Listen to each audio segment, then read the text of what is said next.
Salut à tous, c'est Jérémy, le passionné de faune sauvage et d'observation animale. Aujourd'hui, petite vidéo concernant le vent. Le vent, c'est un élément très important à prendre en compte quand on veut faire de l'observation animale, de la photo animalière ou de la vidéo. Vous verrez dans tous les sites qui indiquent des conseils pour observer les animaux qu'il faudra être face au vent. Pourquoi être face au vent? Parce que au moins, quand on est face au vent, notre odeur est portée derrière nous, ce qui fait que les animaux en face de nous ne nous sentent pas arriver. L'odorat est souvent un sens très développé chez les animaux et vous pouvez les observer plus facilement. Cependant, je me suis posé une petite question concernant le vent.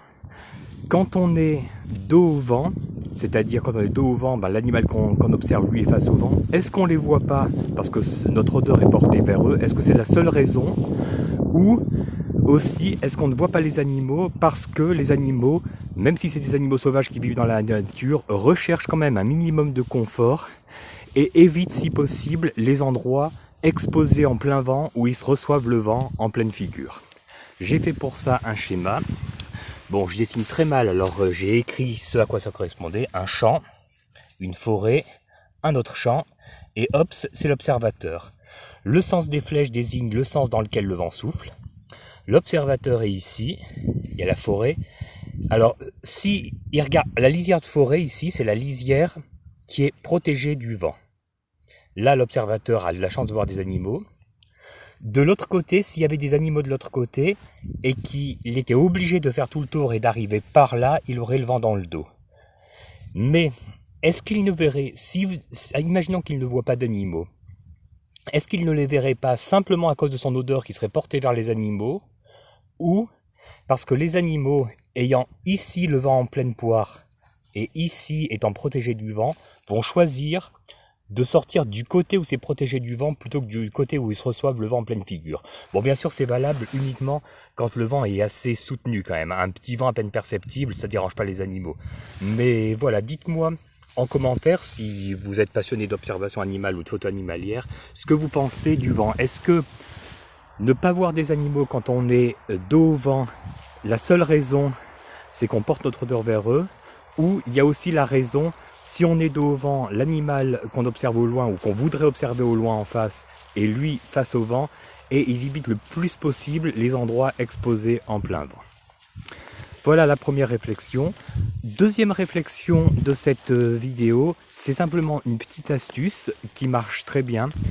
Il y a peu de sites qui en parlent, c'est l'affût avec animal d'amorce. Alors qu'est-ce que c'est?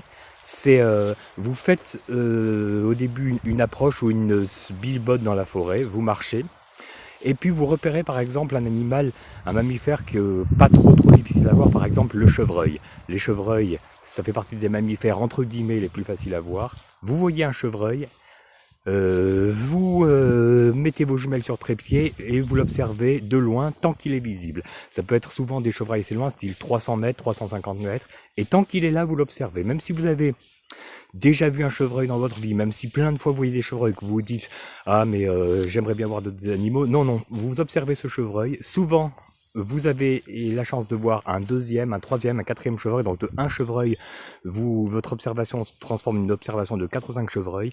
Et ça permet aussi, pas tout le temps, mais ça peut arriver, d'avoir la chance d'observer des animaux plus rares que vous ne voyez pas tout le temps. Des martres, des fouines, des hermines, des blaireaux.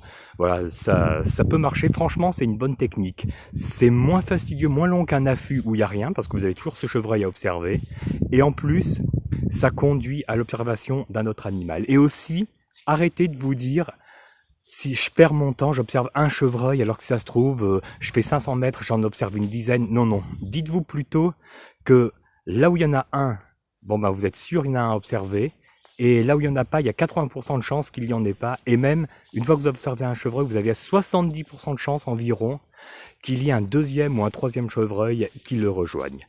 Voilà, si je veux autre chose concernant l'observation des animaux, je vous ferai une autre vidéo. Je vous dis merci, bonne observation à vous aussi. Si c'est votre passion, et à bientôt.